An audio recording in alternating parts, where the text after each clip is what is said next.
What's going on, beautiful people? Today is an exciting day. I've been waiting for this day for quite a while. It's finally here. I'm talking about Chunks. Chunks is ready to go into the 8 foot. You can see, oh yeah, I'm also working on some terrariums. That's coming out soon. Actually, it might already be out. I don't know. So this is Chunks' current tank. Here he is. Hello, buddy. It looks a bit rough. I've kind of let it go because after he's out and in the 8 foot, it's being broken down, and this will be my new discus tank. I've got like 13, 14 discus on order, which sounds like a really high number of discus, but they're all going to be quite small to start with. We'll grow them in. Some will pair up, you know, some will see that won't get on or whatever. So it gives you numbers to play around with for a later date. But yeah, you can see here, it's not too bad, but there's quite a lot of algae. Well, the algae's eased off a bit. I put in some more floating plants in the top, the red root floaters, and actually a lot of the algae is clearing up. But anyway, the whole point is he is coming out and he's going in the 8 foot. Now he's a decent size. So initially it was like, well, will he eat the other fish? A lot of people were saying, but most of the fish in the 8 foot are the size of the lemon tetra and the red eye tetra that we've got in here already. So I don't think that's going to be an issue. And plus, he's very, very chill. Look, I'm right up to the glass. I'm literally almost touching it. He's not worried at all. He loves us. He loves everyone. So if we take a look at the 8 foot, look at the size of the tetra in there. I mean, they are all of a good size. The only small fish really are the red chin panchaks that you can see at the top here.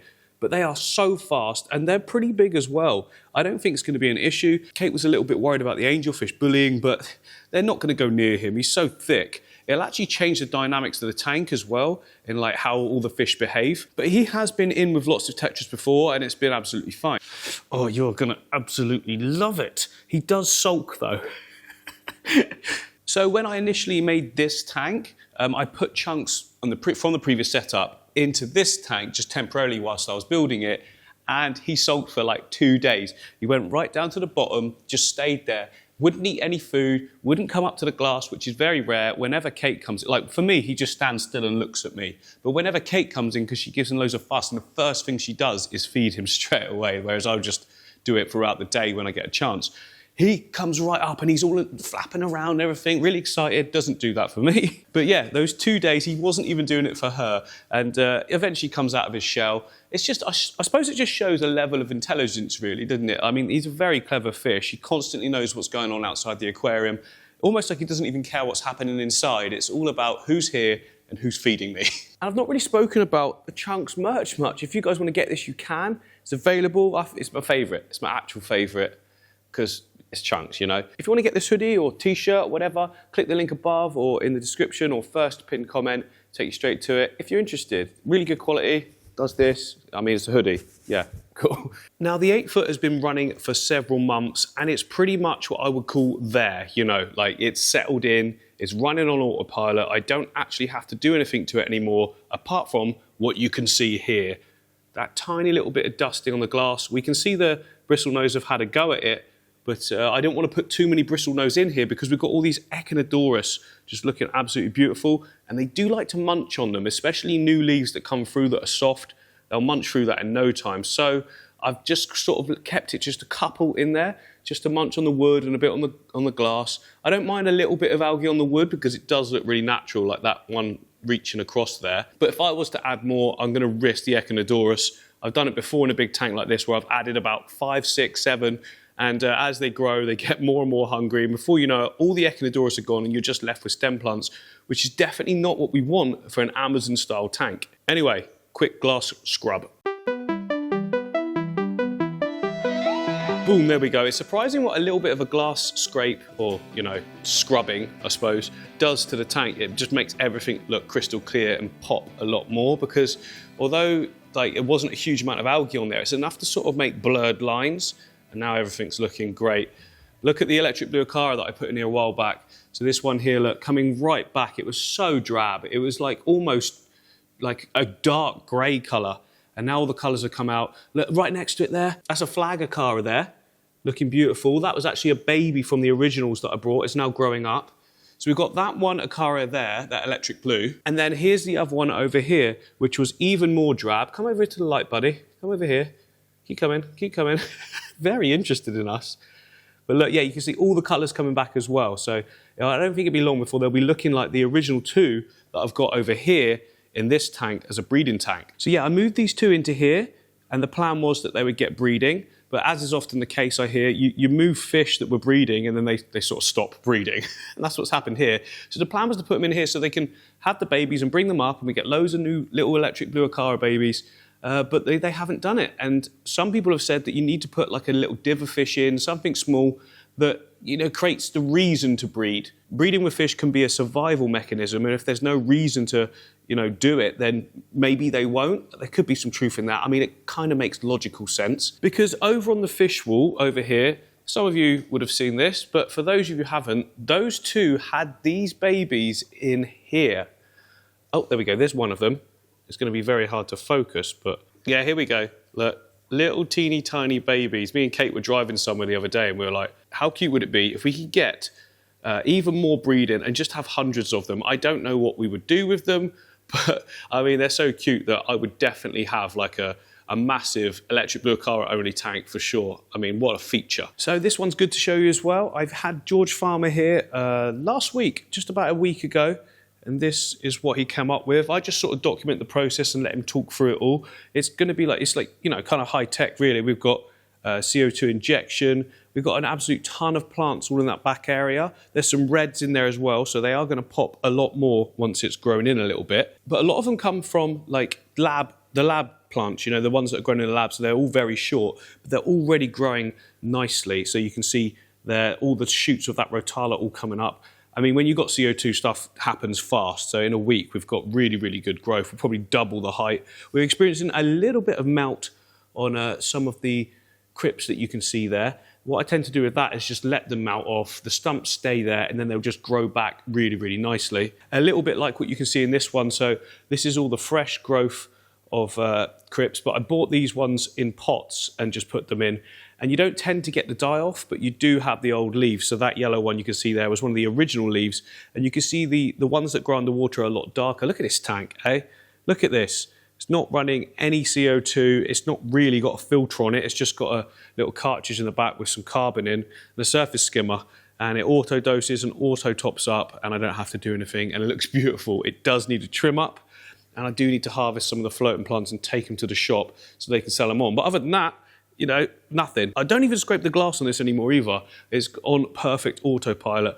As is most of the aquariums, to be honest. As I look around, there's not a lot I have to do to many of them. So just before George came, I went around and did a little trim up on quite a few of the tanks. So the triple here, I mean, it doesn't look like it did a trim up, did it? Does it? I just can't bring myself just to cut back these reds. They look so good in the barb tank. The barbs are getting huge now as well. Look at these rosy barbs.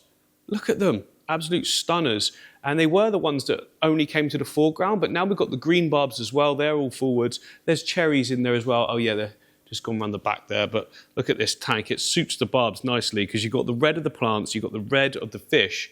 They think they're being fed, and you do as well. Look at my pearl gourami here, looking gorgeous. There was two in there. Oh yeah, there's the other one. I haven't seen you for a long time. Always goes back there and doesn't come out. I did fear that he wasn't alive anymore, but you know, there's two males in here, and one goes one side, and then one goes the other side, and it seems to be brilliant. It works so well. I'm just noticing now we're getting some great pinky hues coming out on the Bucephalandra in the middle, because for a while we were overgrown in the top section with that Echinodorus at the side, but also duckweed. But I'm on it now. I am on it. And again, this one is overgrown. It needs sort of like mowing back from that section. But when I do it, the tank looks so bare and boring, and I just can't bring myself to do it. Look at this plant growing at the top. So this is coming from the Echinodorus that you can see underneath there, and it shot the shoot all the way up, and then it's like flowering on the end. I just leave that. It looks fantastic. And the Myriophyllum as well, look. All this is growing out the top, which I didn't mean to do. It just got so dense there. The plants started growing out, but I love that look. Sometimes having the big floating plants like this here is brilliant because they get locked into the, like any of the plants that have grown up into their roots. And because of that, everything else stays locked there and just starts growing at the top. But we have still got both the male dwarf gouramis in here as well. See if they come forwards. Where are you guys? There's usually one just tucked in behind here. No, not there at the moment. That's okay. Come out when you're ready. Oh, there we go, right on cue. I just flick the tank in the water at the top and this male's come out. There is two. That is the dominant one for sure because it's slightly bigger and even more colourful. I did think the other one for a while might be a female, but that wasn't the case. It's just both males, but they are in fantastic condition. I've struggled sometimes before with like, you know, dwarf gouramis because they can look so vibrant in the shop because they're given a load of stuff from where they're bred. They come home and don't do so well. But these two in here have been fantastic. And it's actually made me want to get a few more as well. I really like the powder blues, but that was the ones that I struggled with before. They did all right to start with, colour stayed, and then they started doing this little spiral thing like a tornado, like they couldn't swim straight and just died. I mean, this was after like several months, but still, I was a bit put off by that. But these were kind of like a test to see. And, you know, if you go for the ones that are less flashy, I mean, this one didn't look this great when I first got it, but it seems to be absolutely thriving in this environment. Right, I've been back, had some lunch, and I said to Kate whilst I was having lunch, I'm going to be putting chunks in, and she said, no, I want to do it. So Kate is here with us, mic'd up, although it seems there was no point. So I'm hoping this is easy because Chunks is, look, he's getting excited, look, because he's moving way more because Kate's there. I said earlier how he gets excited and moves around when you're here, look. But he doesn't move at all for me. Although he's... does he know? I reckon he understands us. I'm here. It's definitely because you're here. It's definitely me. So he's usually quite easy to catch, and I'm hoping that is the case. Otherwise, we're going to have to get everything out, Kate. But let me try. OK, you take the camera. He's not going to be happy. Yeah, I already told him how he gets grumpy when you move him. Right, I need two big ones. He went on hunger strike last time. Yeah. Don't know if this is going to spook him or not, but if I come in from this side... and on this side, I don't want the floating parts. Then hopefully you can just edge him in nice and gentle. Look, he's not even bothered by that there. He will be in a minute. Yeah, so when you come out the water with him, he You're really scoop doesn't... him so he can't jump out. Yeah, he'll get locked. Now I've got him. Oh, see, now he knows he's in there. He doesn't like it. Can you scoop him so he doesn't jump out, Mark? No, he won't jump out. He will jump out. He won't, don't worry, I've got him. Go to the back of the net. No, put another net over the top of him. He'll be fine. Right, ready? I'm wet. Go. OK, look, he's right in there. He's not flapping. Put him in the water. If he stays there, look at this. He's in. Look, the others. Oh, whoa, he looks amazing in there. You didn't like that. He didn't like it at all. I didn't like that. He's very splashy. Oh, he looks great. I was expecting him to go and hide. Look, he looks absolutely massive compared to the others, doesn't he? It does look cute. It makes him look way bigger in there. Oh, that scared me. Why did it scare you? I thought he was going to jump out. No, you've never seen him come out of a tank, have you? No. He's so splashy like that. Like, I'm actually soaking. But yeah, look, he's loving that. Well, I've shut the curtains now so we can actually see the tank a bit better. But look, yeah, he's gone darker. So you see how his colour's dark up. He feels threatened, obviously, because we've scooped him out. That would just be from the netting. He won't feel like that now. But all the others are pretty cool with him. He looks massive, doesn't he? He's not afraid of any of the fish. Look, there's the electric blue. That's gone darker because they he's think there. they're being fed. Yeah, we can feed them, actually. That's probably a good shout. What are you going for? Pellets? Yeah, if I can open them. Let's do a tap on the glass. Yum, yum, yum, yum, yum, yum. I doubt very much that Chunks will take any of that. You're going to be annoyed with you now. He'll be annoyed for a couple of days. Look, he's going around the back. Right, I guess this is my home. Sussing it out. But I think given the environment, it's way more space. It's super clean and healthy. I think given the environment, he'll colour up a lot quicker. When we moved him across that time from... Oh, just tripped over. Look at the water everywhere. The floor is soaking wet as well. When we moved him over from this tank to this one, there wasn't anything really going on. Like, this is just plant grow out at the moment, but he's got a full-on ecosystem in there. And hopefully he doesn't just stay there. We should have fed him before we moved him. Why? Because then if he goes on hunger strike for a few days, he's had something to eat. Oh, OK. Yeah, no, he did have food this morning already. Did you feed him some bloodworms? Yeah, he had bloodworms. So that's good. But I think he'll be absolutely fine. The fact that he's just staying there chilled, as ever, as we normally see with Chunks, is making me feel very confident. Like, if I'd have seen him go in there then and just, like, hide under somewhere straight away, really quickly, that would have made me think, oh, he's not going to be too happy. But because he's just chilling in that corner, pretty sure he'll come out soon as well. Oh, yeah, Kate's just feeding the Mabunas. Now, fun fact, this one down here has got babies in its mouth. It's going to be very hard to get on camera. She's been hiding in that corner. Yeah, she was hiding in the corner for ages and not eating, and we looked up the signs of it because her health looks very good. See if she eats now. And yesterday, was it, Kate? We peeked in with the camera. Oh, she's eating. Oh, she is eating. She could have dropped off the babies because I could see their big eyes, so they're a good size. And you can see underneath. She hasn't been eating. The jaw is all sort of larger as well, so do they still eat when they've got babies? I'm not sure, because I guess the babies stay in there and use the food that's in the mouth. I read that they eat, like, remnants of food. So I'm guessing once all the other fish have finished eating. So does she, like, drop the babies off then, scoop them back up again after she's eaten? Maybe. If she does, it's, like, impossible to find because, obviously, there's such a labyrinth in here. Yeah, and we've always seen her coming in and out of that section at the back there. Hole down there she sits in. It'd be great if I could get a view into the mouth. But she's eating, which is good. Yeah, that's the first time we've seen her eating, isn't it? I can't see any babies in the mouth now where there were yesterday, so she could have dropped them off somewhere. She might have.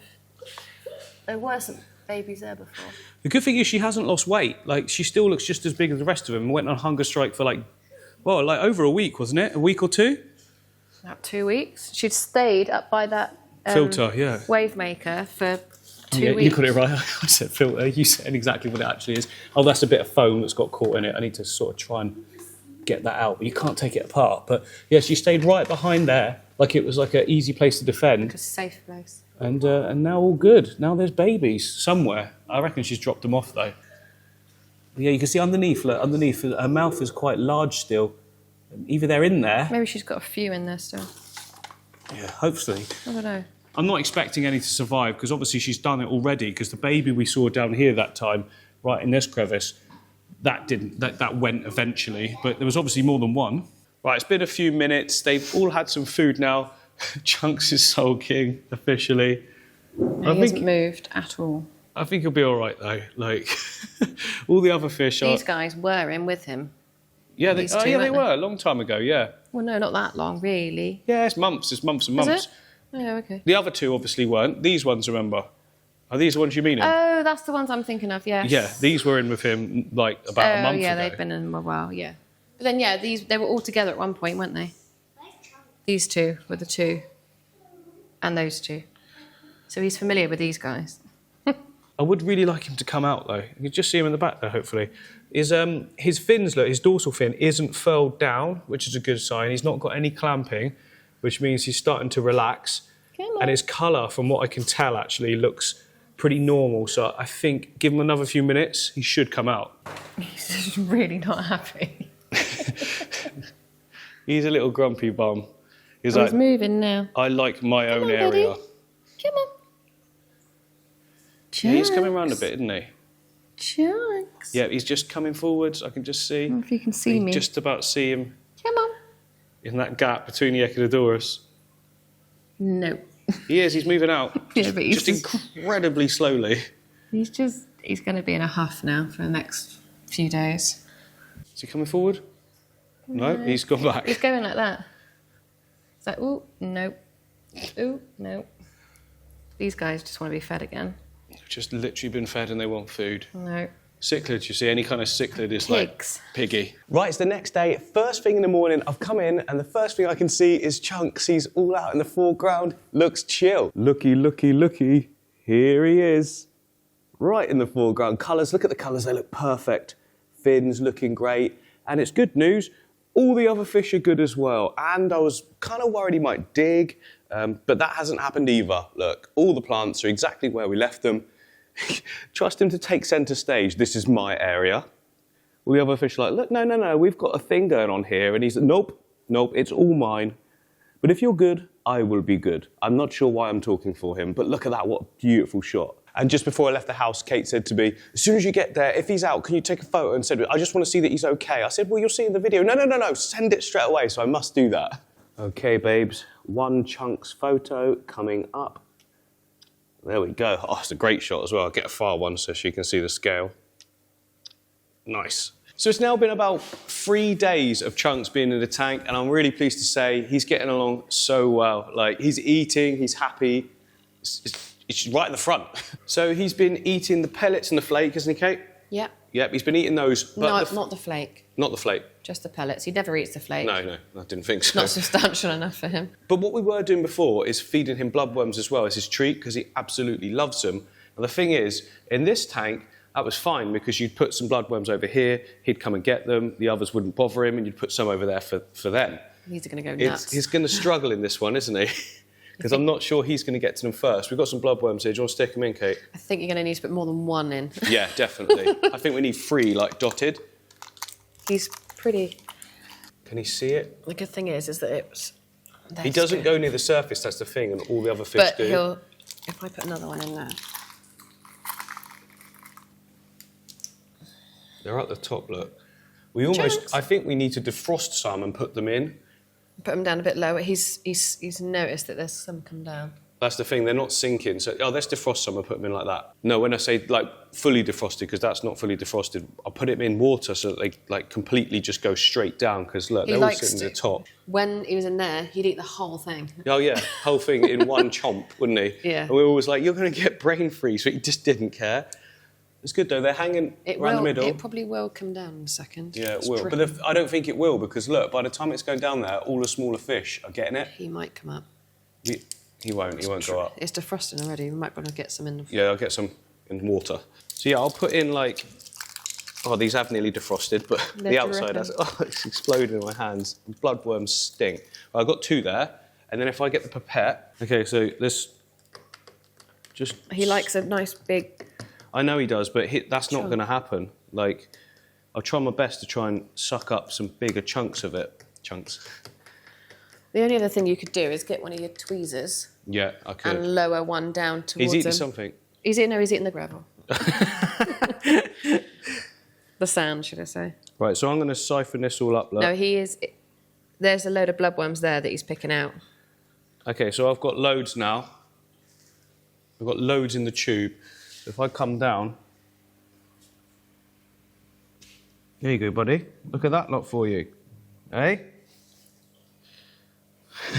I mean, I'm not too worried because it is a treat. Like, his pellets are mainly the thing that's grown him to this massive size. He's not even done growing yet, did you know? They get bigger than that. He's huge. Well, the angels will as well, but... Yeah, no, not too interested in that at the moment. He's not happy about us filming it, I don't think. He's just staring at us. Look. We've given you the food. He's like, I'm not performing. Look, that's what I mean. He's so clever. He just knows we're here. But there's some all around him. He'll go around and pick those off. Let's leave him alone for a bit.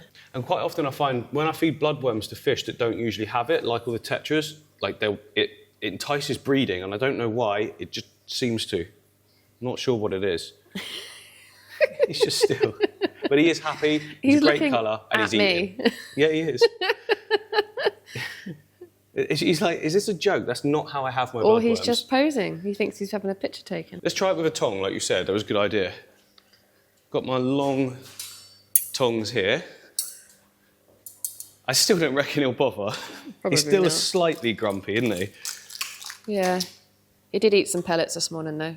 Yeah, we know he's eating. Can you reach in? Try this, yeah. Chunks. Chunks? Look at that. You want that one? Nah. He's having a nibble. Oh, he's not, he's just... I can't get it. There we go. No. There it is. There it is. Come on. No, normally he'd suck that whole lot up. Yeah, he would. Angels are getting it, though. It's a bit of a treat for them because they've never had them. Yeah, I did used to. Just in this tank, I never bothered because you have to feed a lot. So if it was just bloodworms, I'd get through packs and packs. I just used them as treats. But, like, you know what it's like. They eat up all the flake and all that. But they're loving it. We'll keep doing it because he will take it. So, yeah, Chunks is happy. We know he's doing well, settling in, and I'm really pleased with that because I was worried he was going to be grumpy for a long time. It lasted about half a day, and now he's completely loving it, which is what I would expect. I mean, it's a gorgeous tank for him. It's nice and big. It replicates his environment as well, to a degree. I mean, no tank's really going to do that, is it? Because there's not such a massive volume of water. But he does seem to be enjoying it, and we're enjoying him as well. Hope you've enjoyed this one. See you on the next one.